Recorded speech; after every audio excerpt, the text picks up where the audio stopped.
I think I am very impressed with the way my boys played right from the beginning of the whistle. Kotoko is always a big team. They come with big players.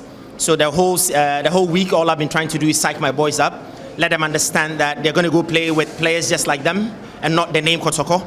Because in the first round, we got beaten because my boys were a bit afraid. They sat back.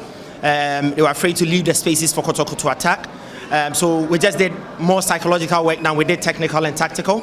Because pretty much they are very good players. All they needed was that belief that they could beat Kotoko. So we did a lot of psychological work, and I think that it paid off. In the game, we saw them playing very comfortably. They showed that technically they are very good, and tactically they understand the game, and they took the game to Kotoko and they beat them 3-1. It is massive for Vision Football Club. I think this is the second time that Vision is playing Kotoko in a very competitive game, and for Vision to beat Kotoko 3-1, it's huge news. These are young lads that have come from Division 2, and some are from codes levels and stuff. For them to be able to stand up to Kotoko, be fearless, and play the way they did, I think that it's a good and resounding victory for the club. Yeah, if you talk about top level, yes. Top level football, this would be my biggest win, because I've played a few international tournaments where I've been able to beat teams like Chelsea and Liverpool, like 6-1, 4-1, that type of thing. But in Ghana Premier League, this is my the biggest win.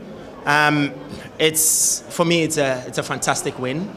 I can drop my shoulders, I can relax, I can breathe, because if you're going to go play against Kotoko, you get a lot of phone calls, you get people telling you Kotoko, say, try to scare you and all of that. But for the boys to be able to go to the battlefield and play the way they did and have that resounding victory, I think that yes, I'm very happy as a coach that I've been able to beat not just Kotoko, but even Karim Zito, who is a very good and renowned football coach here in Ghana. I think that I can drop my shoulder and be happy for this win.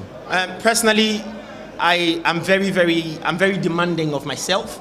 So I will not say that the season has gone well, personally, but it has gone well for Vision. Let me say that because Vision is a new club. This is their debut in the Ghana Premier League. For them to be able to get to 11th in the position, I think it's a huge feat that Vision has been able to achieve.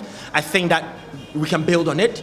We know our weaknesses, we know our strengths. I think we'll build up on our strengths, but then we'll try to develop the weaknesses very well, come into next season, and then probably even try to play much better than we have this season. I think first and foremost, the first question, I'll break it into two. For me, as a coach, every coach wants titles because that's what defines you. So personal ambition, one day, I'm not saying next season, next 2 seasons, but it would be nice to be champion of Ghana. That would really be good. For me, it's a good feeling as a coach. But secondly, on the other hand, I would have to talk to management. Management every season would have to give me my target so that I can, if management tells me that go and be part of the top 4, there's a certain type of recruitment we're going to make. If they say go and win the league, there is another recruitment that you're going to do. But until then, I will not be able to tell. This season, I think the only thing management told me was that stay in the league. It doesn't matter your position, stay in the league, build on your tactical plan. Let's see who can do it, who cannot do it. The following season, let's see who we can bring in, what we can do. So pretty much there wasn't any pressure in terms of winning the league or being part of the top 4. It was a personal ambition. But management is satisfied so far, because I remember my boss calling me 3 days ago and saying that, Coach, this is all I wanted you to do. I wanted you to be in the league. You are in the league. I don't care what happens against Kotoko. Go there, free-minded, go and play your game. And that's exactly what the boys have come to do.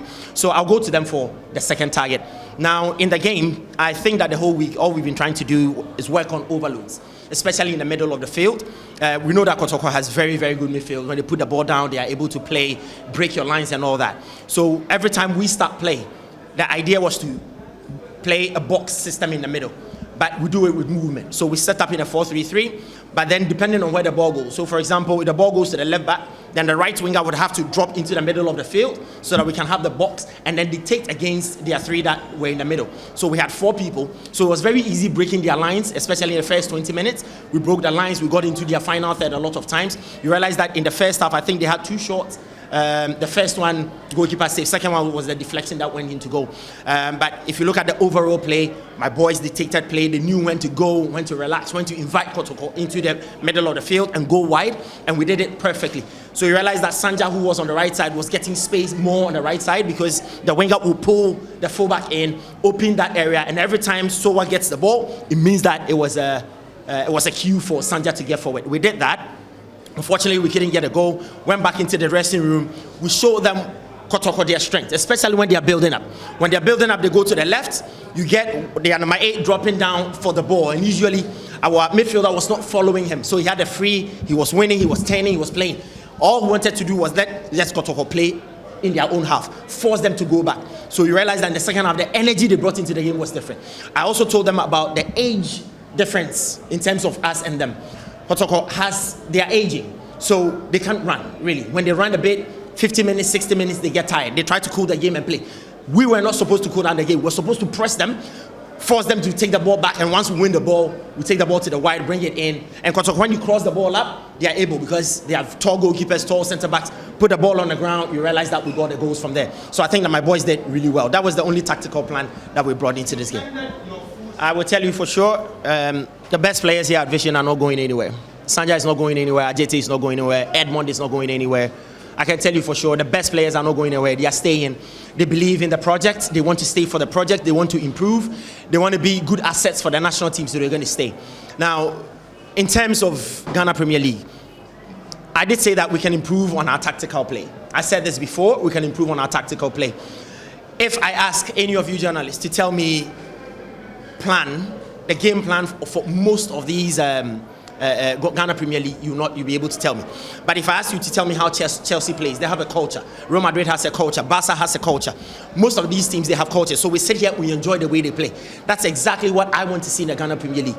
If somebody is able to build a certain system, use the system, it is up to us, the rest of the coaches, to sit back, look at what they're doing, see how we can counter it.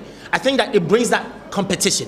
So that you see Guardiola bringing in a certain game plan. Everybody wants to learn. Everybody wants to do the same thing. Immediately you counter it. He tweaks something a little. He keeps winning. The same thing I think that we should be able to do. Every club in Ghana should build a certain culture where even if you're a Route 1 type of team, there has to be that culture where I play Route 1, somebody wins the first ball, somebody is playing the second ball, there's run from the wide area. We can, whether it's the tiki-taka type of play, whatever that you want to do, but build a culture and let that culture be clear enough so that we'll be able to do. I think that Ghana football can improve on a lot of things, but once we have more time, I think we'll be able to talk more. The Ewo fans are fantastic. They've been with us throughout the season. We thank them. We bless them. We hope that next season we see them. They keep supporting us.